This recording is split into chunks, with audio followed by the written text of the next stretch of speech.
With the advent of mass production, our society has come to depend on a continuous and reliable supply of identical consumer goods, one item after the next, an identical copy. It's a recent feat of technology, but it's one of the oldest concepts in biology. From the very beginning of life, individual cells have replicated and reproduced themselves, creating exact duplicates. Organisms grow cell after cell. From a DNA blueprint in the nucleus is copied exactly and passed on to each new cell. This process of nuclear division is called mitosis, and the division of the cytoplasm is called cytokinesis. Cell division is an important part of our biological heritage.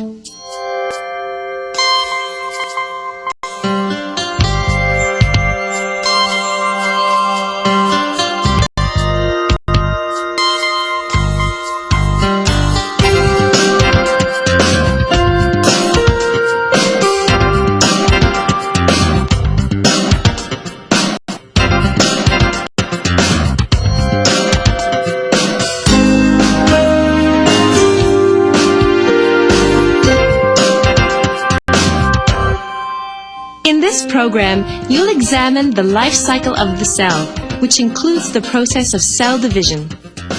You'll observe the behavior of chromosomes during mitosis and the division of the nuclear contents and cytoplasm to produce two identical cells. By the end of the program, you'll be able to explain the events of the cell cycle and how they apply to growth and repair of aging or damaged organisms. And you'll see how science and technology are being used in the fight against cancer.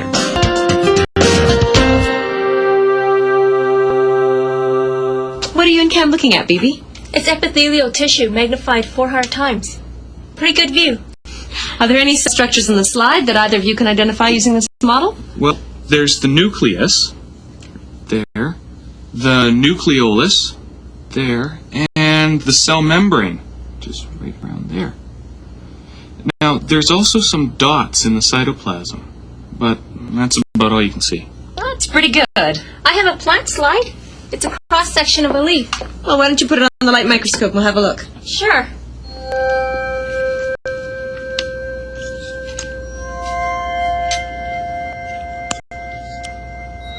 Okay, I've got it. Oh, that's it. I can see some of the same structures as Cameron. Can you point them out on this model of a plant cell? Okay.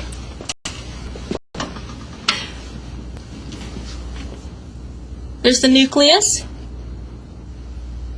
the cytoplasm, the cell membrane, the cell wall, and all these round structures. The green ones here in the model. Chloroplasts. Thanks. I can see them almost as easily as the nucleus. That's pretty good, Bibi, for a first glance. We need to look more closely. How close? Well, let's try magnification of 25,000 times. These photomicrographs, they were taken using an electron microscope. A nucleus is found in almost all cells. It is often called the control center of the cell because it contains the genetic information that directs most of the cell's activities. This genetic material is in the form of long, thin fibers of DNA called chromatin. Also in the nucleus are one or more nucleoli. They appear as dark spherical bodies, and they function in the assembly of ribosomes. In animal cells, but not plants, centrioles can be seen. They appear as a pair of objects close to the nucleus and are made up of microtubules. The centrioles are involved in mitosis. That's what the nucleus and the surrounding cytoplasm of a cell looks like. What's its life cycle like? Well, the parent cell divides, and then the new cells either may or may not divide themselves. But before they divide, what's happening? Well, they have to get food. And oxygen for cellular respiration. And they must grow. And make protein and other substances. But they can't get too big, though. Right. A cell does need a large enough surface area relative to its volume to allow the efficient transport of materials in and out of the cell. The life cycle of a cell is the time elapsed from one cell division to the next. In actively growing mammalian cells, a cell cycle lasts from 16 to 24 hours, although there may be wide variation from less than 8 hours to more than a year. Mitosis and cytoplasmic division together take only about 1 to 2 hours. During the remaining time, the cell is in interphase. Within interphase, there are 3 stages of growth: the G1 or gap1 phase, the synthesis or S phase, and the G2 or gap2 phase. In G1, the new daughter cells increase in size and produce more organelles. They manufacture enzymes and other proteins for metabolism and other cellular functions. If these cells go through another cell division, they also manufacture materials needed for DNA replication. In the S phase, DNA is replicated for the next mitotic division. In the G2 phase, organelles and enzymes are manufactured for the upcoming mitosis and cytokinesis. Accuracy of DNA replication is checked during G2. The cell repairs any mistakes in DNA replication before beginning to divide. By the G2 phase, the cell has grown considerably in volume. Cell division restores the larger surface area to volume ratio. The duration of cell cycles varies considerably depending on the cells. The cell cycle of bone marrow cells is about 10 hours. Most adult cells, such as nerve and muscle cells, are in a special resting phase of the cell cycle called G0. In G0, cells are carrying out their specialized functions, but are not preparing to divide again. I understand that you're studying cell cycle and cell division. We're going to do an experiment today to actually explain or have you see how cell division actually occurs in plants. We've actually chosen to use the plant root tip. And if we look at this model of root tip, you see that it has a cylindrical shape. And the idea of the preparations that we will do here is to dissolve the cell walls so that we can smear out or squash the cells into a single layer. Now here we have lettuce seeds that we've germinated for 48 hours. We take 2 or 3 of these lettuce seedlings, put them into a watch glass, and then add equal portions of 1 molar hydrochloric acid and a dye called acetoorcine.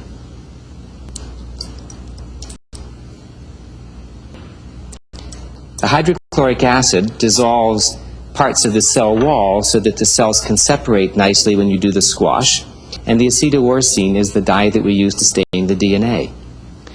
We have to put the watch glass on the swarming table at 60 degrees Celsius for about 10 minutes. The hydrochloric acid and the acetoorcine at 60 degrees will speed up the process of separating cells and staining the DNA. The 10 minutes are up now, so let's complete the preparation of our slide. I'm going to remove just one of these seedlings that we prepared earlier and cut off just the bottom 2 millimeters of the root tip and discard the rest of the seedling. Then I'll add 1 drop of fresh stain and use a dissecting needle to squash that root tip in that stain.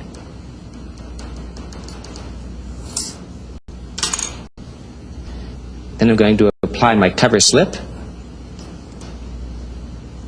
fold over the paper towel, and then place my thumbs on top of the cover slip and squash the cells of the root tip. Cameron Beebe, why don't you try one of your own slides? In some of the cells, I can't see a nucleus. Instead, I see these little tiny threads. What are those? Those are actually the chromosomes composed of DNA and protein. I can see something like a line in the middle of the cell. I see that too. Do you think that's a cell wall? But what does cell wall be doing in the middle of a cell? Well, actually, we call that a cell plate. And that's how plant cells separate the two daughter nuclei after mitosis. And that's a process called cytokinesis. If you look at the monitor of one of the slides that we prepared earlier, these two cells here have divided, and you can see a faint line running between the two daughter nuclei. That is actually the cell plate, and that means that cytokinesis has occurred separating these two daughter nuclei. Why can we see the chromosomes in the slides we looked at in the first lab? Those particular cells were in a stage called interphase. When cells are in interphase, the chromatin is stretched out into a long, thin thread, and it's all balled up together, very much like a ball of yarn, and that means you cannot see individual chromosomes. But as we begin to go into mitosis, the chromatin condenses into the separate and very recognizable chromosomes. I noticed something else, too. What's that? In some of the cells, the chromosomes were bunched together near the middle of the cell, and in others, they were closer to the outside of the cell. It was like they were being pulled apart. That's correct. That's a very good observation. Again, if we look at the monitor, we can see some of the cells that you're probably seeing in your own preparation. This cell here shows the plant cell in metaphase, where the chromosomes are at the middle of the cell. And here, this cell shows them in anaphase, where the different parts of the chromosome, the chromatids, have been separated from each other.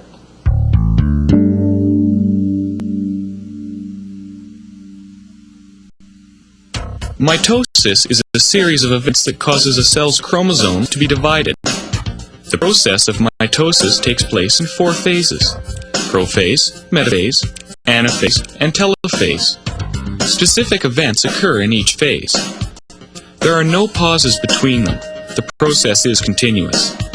Mitosis is usually followed by cytokinesis, the division of the cell's cytoplasm and newly formed nuclei. When the chromosomes become visible at prophase, they have already been duplicated. The new chromosomes are actually made up of 2 chromatids.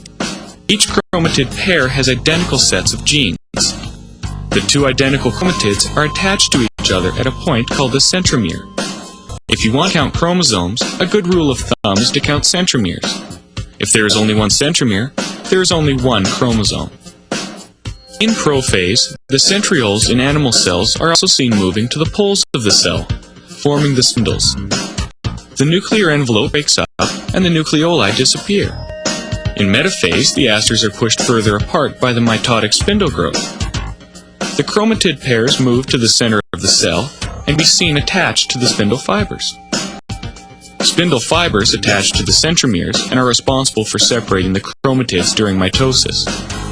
Other spindle fibers reach from pole to pole or radiate outward from the centrioles. Anaphase begins with the centromere splitting, and each set of daughter chromatids, now called chromosomes, are pulled apart to opposite poles by the shortening of spindle fibers. In animal cells only, the cleavage furrow forms. In plants, the cell plate can be seen. By telophase, the daughter chromosomes are completely pulled apart and are at the poles of the cell. The spindles disperse. A nuclear envelope forms around each set of chromosomes.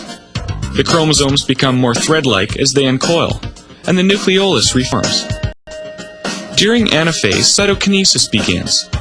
For plant cells, cytokinesis involves the formation of a cell plate in the center of the cell.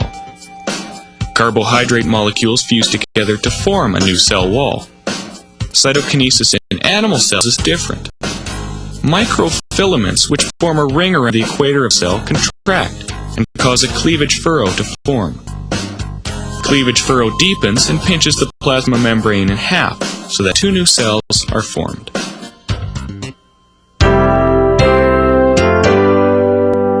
The scientists often use models to help them understand a concept.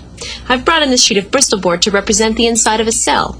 Okay, we can do that. We can use these pieces of yarn to represent chromosomes.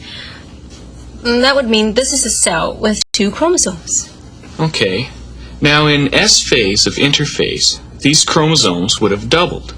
And I'll represent that by placing an identical piece of yarn next to the original.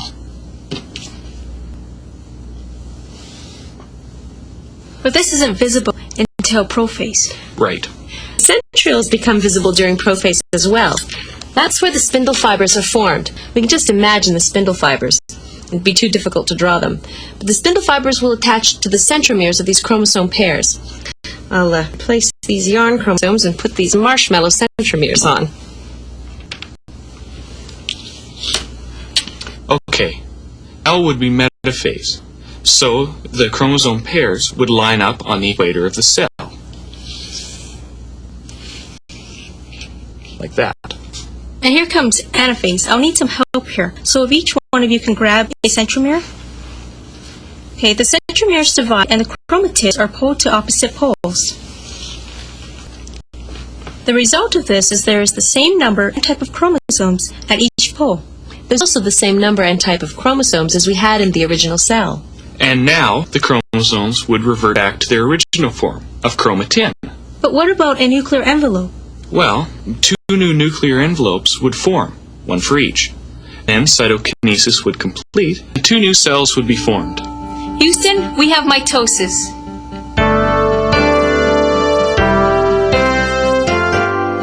Our understanding of cell reproduction raises the question, why cells age? Studies have been conducted on astronauts in weightless environments to measure the rate of aging and deterioration of cells.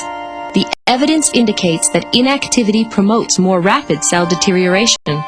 This is supported by hospital studies, which suggest that a reasonable level of physical activity helps patients recover more quickly from illness or injury. In my opinion, and in a growing number of people's opinion, aging can almost be looked at as the flip side of cancer. An aging cell has a natural limitation to its growth. It will divide a number of times before it stops and becomes old-aged or senescent. A cancer cell grows along and somehow it breaks through those boundaries and becomes immortal.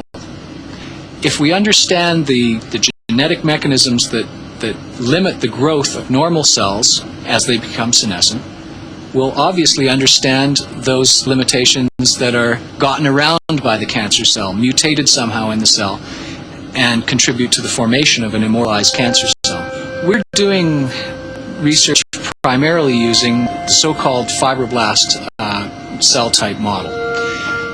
These cells grow in culture, they go through a certain number of population doublings, and what we're doing is trying to dissect the genetic program that is responsible for blocking their growth.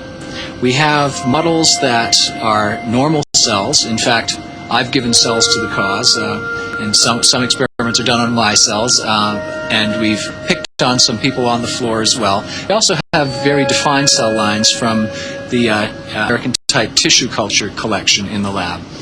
What we're able to do with these cells is follow them as they go through their in vitro lifespan, as they use up their lifespan. And we also have cells that are basically the same type of cells, but they've been immortalized experimentally. We can take certain viral proteins, put them into these cells become immortalized. When we look at the immortal cells and the normal cells that are capable of growing and the senescent cells, all of which are very, very similar, we look for changes in gene expression that might be responsible for the immortalization of the cells and the natural limitation of their lifespan in the senescent cells. Another set of experiments that we're doing presently is to try and figure out how the ends of the chromosomes, the telomeres of the chromosomes, may contribute to limiting the lifespan of cells. And that's a very new area and causing an awful lot of excitement. In fact, there are a couple of biotechnology companies that have grown up around these very same ideas in the last couple of years. We're trying to look at the blood cells. This is another natural aging cell type in the body that goes through a certain number of population doublings before it stops. Good evidence of the blood cell model is what's seen with the immune system. Certain factors, such as chemicals or hormones which stimulate or inhibit cell division, have been identified. Although scientists do not fully understand how these mechanisms work, signals in the G1 phase seem to play a crucial role in determining whether a cell goes through division or switches off. In the case of certain cancers, cells tend to divide repeatedly, which disrupts and can eventually kill the organism. continued research on the mechanisms of cell division could eventually be applied to cancer prevention. Interesting. What are you working on now? We heard you could figure out how long it takes cells to complete mitosis. We looked at 50 cells and we counted the number in each phase.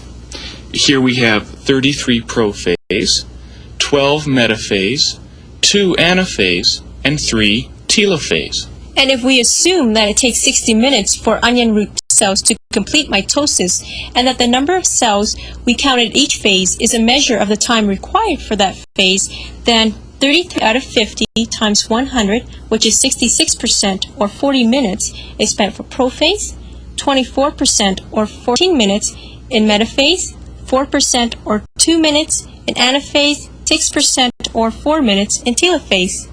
Good. To be accurate, you should do several more trials and average your results. And remember that the duration of phases will vary depending on the organism and tissue. How would you calculate the time taken for interphase? Well, if we took 5 fields of view, we then count the number of cells in interphase and the number of cells in mitosis. And if we had 4 cells in mitosis and 46 in interphase, we would do the same sort of calculation. We would take the fraction of cells and multiply it by the total cell cycle time.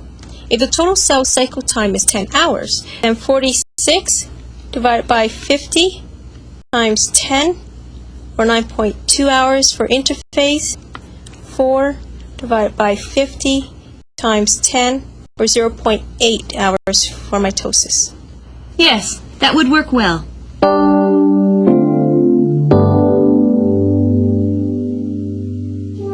Tissue repair or wound healing occurs by regeneration or by fibrosis. In regeneration, destroyed tissue is replaced by the same kind of cells, whereas in fibrosis, repair occurs by the formation of scar tissue. Which of these occurs depends on the type of tissue damaged and how severe the damage is. Generally speaking, clean cuts heal more successfully than ragged tears. What happens if cells don't stop dividing, or if they're dividing faster than the other cells around them? A tumor or cancer is formed. But what causes it? That's the big question. It's still the subject of considerable research. We know that it involves changes in genes, such as the abnormal activation of the genes that control growth and mitosis.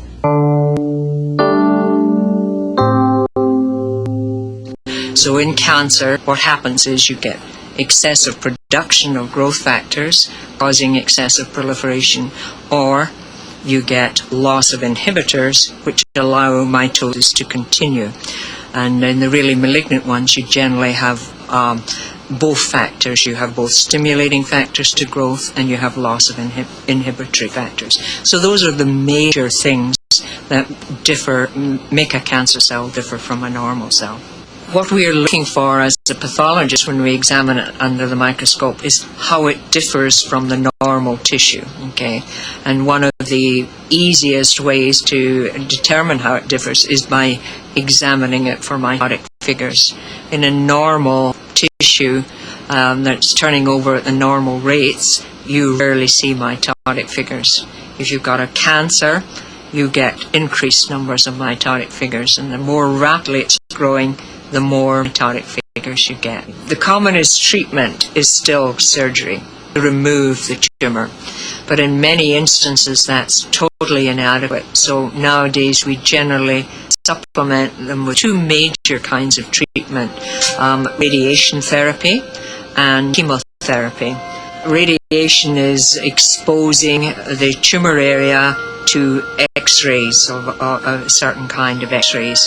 The effect of that is not to kill the cell immediately. It releases free ions, free radicals within the cell, which attaches to the DNA, damages it, so that the next time the cell is ready to multiply, it can't do that because the DNA is ineffective now. So in that way it can stop a tumor multiplying. And the more rapidly a tumor is growing, therefore the greater the effect of radiation will be in those instances.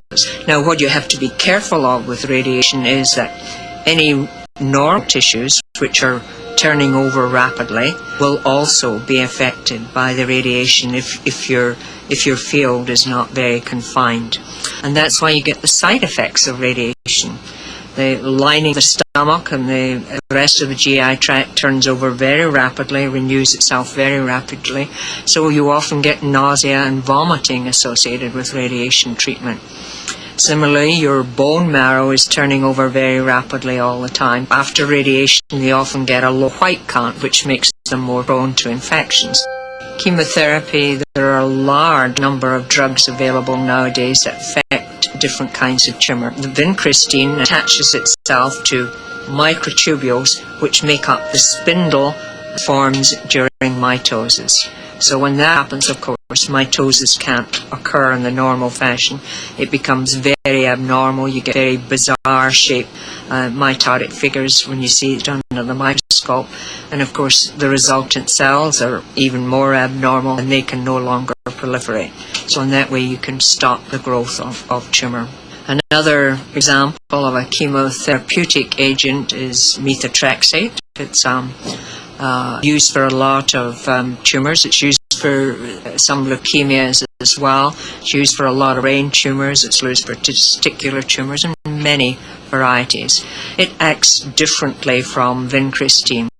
It's called an anti-metabolite. The reason being is that the drug attaches itself to DNA and prevents the DNA from forming, multiplying, so that you can't get replication of your chromosomes. Okay, so you no longer get mitosis, so the tumors stop growing. So those are good, good examples of how treatment can affect the mitosis of normal or abnormal cellular proliferation.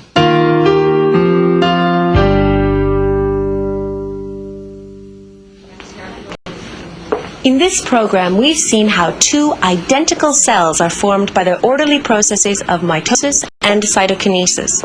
We've looked at the life history of a typical cell and seen how the events of the cell cycle are important for mitosis and for the functioning of the cell following its division.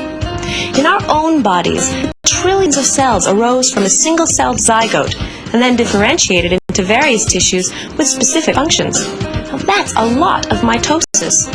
And that process continues until death. We are continually producing new cells and replacing old ones. As science furthers our understanding of cellular reproduction, there are increasing medical and technological applications. From the mysteries of cancer to the reality of aging, the cycle of cells is a key to the cycle of life.